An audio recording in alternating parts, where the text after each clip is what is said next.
A series of recent incidents in Metro Manila and other parts of the country has tarnished the image of the Philippine National Police, the latest of which is an abduction and robbery of two men along EDSA. It was recorded and uploaded on social media by a netizen. 8 PNP personnel, to include 2 officers and 6 policemen, were identified. Because of this, our people are asking, can we trust our police to protect us from criminality? And joining us on NewsLife tonight is Congressman Leopoldo Bataoil, a retired decorated general of the Philippine National Police. Welcome, sir. Thank you. Thank you very much, Robert. Sir, to start us off, the EDSA incident is just one of the few incidents involving rogue cops. Now, because of this, our people are asking, are we safe? Can the PNP actually protect us? Yes, I believe so. Let us continue trusting our policemen. Let us continue trusting our leaders, because we believe that our leaders, our senior officers, our commanders in the field are trying their very best to address these issues of rogue policemen. And let us not forget that the policemen themselves tried their very best to identify those who are responsible, and they themselves arrested those responsible. And we need the cooperation of the community to identify those policemen who are not conforming with the standards of discipline of the PNP. And with that strong relationship of the PNP with the community, we should be able to lessen these incidents of untoward incidents perpetrated by policemen. So now, given your service with the PNP for 30 years, you have seen the best and the worst times. Now, what leads a few of those in the PNP to a life of crime? Well, yes. You know, we've been analyzing this situation because we can hardly believe that this happens and then perpetrated by policemen who are supposed to protect and defend the Filipino people against harm. That's why we have to seek some expert advice on the matter. But offhand, we believe that a very strong leadership from top to bottom, no? Down the line, a strong leadership on the ground level, with a close supervision and inspiring leadership from the top, will hopefully lessen these incidents of policemen getting involved in heinous crimes and even in high-profile crimes. No? Based on our experience, in my case, for example, I was a regional director of NCRPO for quite a while before I retired. Kuminsan halos hindi na ako natutulog dyan. I have to think of what can go wrong today, tomorrow, and even in the future. No?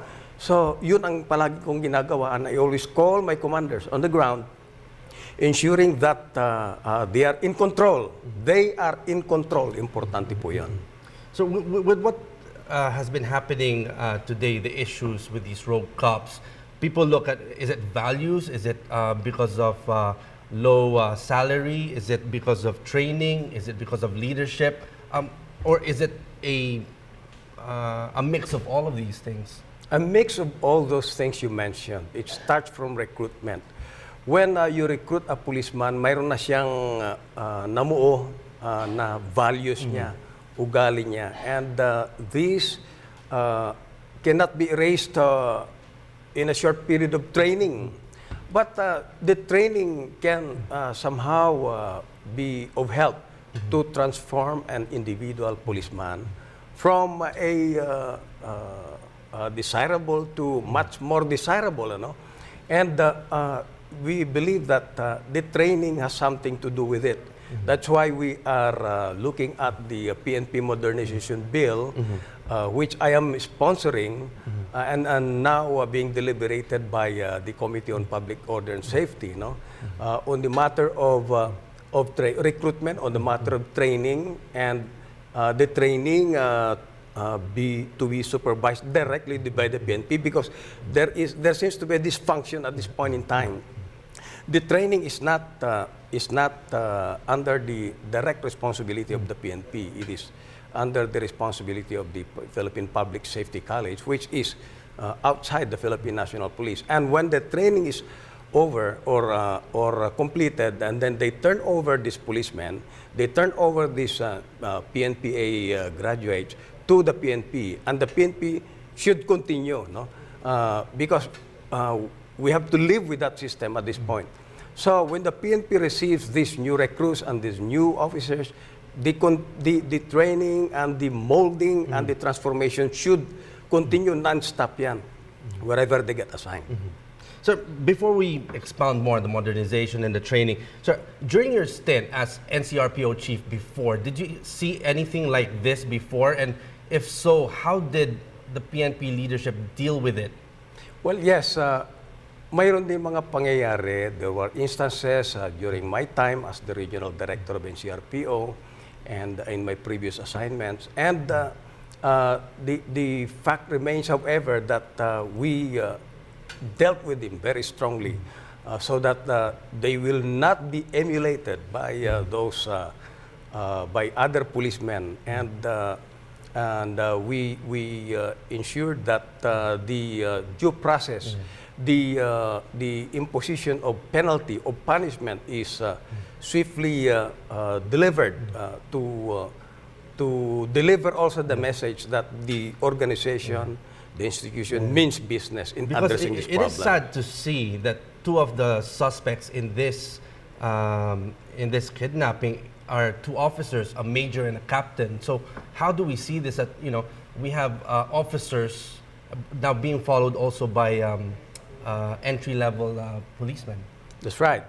That's why we again should look back how it happened that even officers are the ones leading this heinous crime, and we tried to analyze and maybe it's in the lifestyle or in the supervision of officers higher than them, no?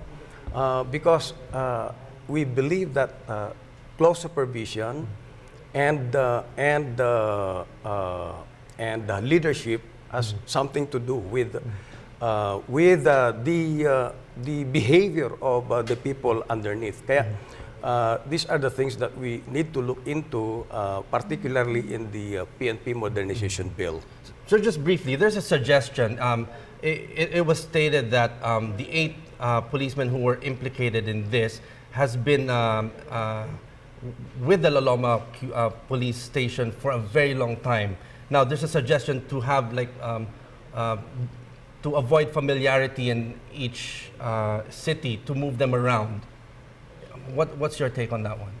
Well, yes, there is a policy in the Philippine National Police whereby it was applied even during our time that for a chief of police, for example, 2 years is the average of duty, tour of duty, a provincial director, a regional director, so 2 years. No, it can go a little over, and it can even be less, depending on the judgment call of the decision makers, and that has been practiced ever since. For the non-police commission officers, they are more or less assigned permanently in a police station, and they are only reassigned for a cause, no? For exigency of the service or for a cause. And they are only assigned as a matter of policy within the region. And but for the officers, they can be assigned anywhere, Luzon, Visayas, or Mindanao. So there is a balancing situation here. It can work both ways. I guess it's going to take a lot of time. And so finally, sir, what is the true state of our Philippine National Police right now? How can the public be assured that we can actually be protected? As they say, who are going to protect us from our protectors if these things happen? Well, yes, there is really a state of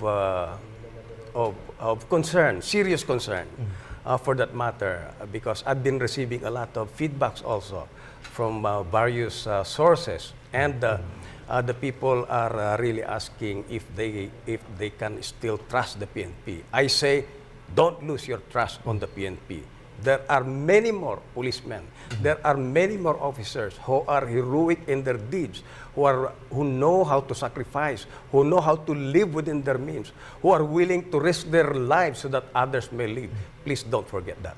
Okay, on that note, thank you very much for joining us here tonight at NewsLife. That was Congressman Leopoldo Bataoil, the Vice Chairman of the House Committee on Public Order and Safety. Thank you, sir, for joining us tonight. Thank you.